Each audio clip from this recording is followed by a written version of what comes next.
Hollywood walk of ফেমে গিয়ে যে কারণে আপ্লুত সাফা কবির।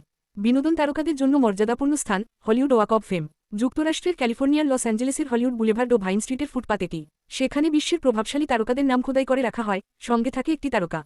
কিছুদিন হল যুক্তরাষ্ট্রে ঘুরে বেড়াচ্ছেন তিনি। সেই সুবাদে গেলেন ওয়াক অব ফেম এ। অন্য অনেক তারকারা নাম দেখলেও সাফার মনে ছিল একটি নামের খোঁজ। সেটা মাইকেল জ্যাকসন, পপ সঙ্গীতের সম্রাট। শনিবার 22 আগস্ট সকালে নিজের ফেসবুক পেজে দুটি ছবি পোস্ট করেন সাফা। তাতে দেখা গেল হলুদ জামা পরে ওয়াক অব ফেম এ মাইকেল জ্যাকসনের তারকারা পাশে বসে রয়েছেন তিনি। তার চোখে মুখে উচ্ছ্বাসের ছটা। সাফা প্রতিক্রিয়া জানিয়েছেন এভাবে, মাইকেল জ্যাকসনের ভক্ত হিসেবে এই মুহূর্তটি আমাকে ধরে রাখতেই হল। হলিউড ওয়াক অব ফেমে পা রাখার পর যে নামটি খুঁজছিলাম সেটি ছিল মাইকেল জ্যাকসন।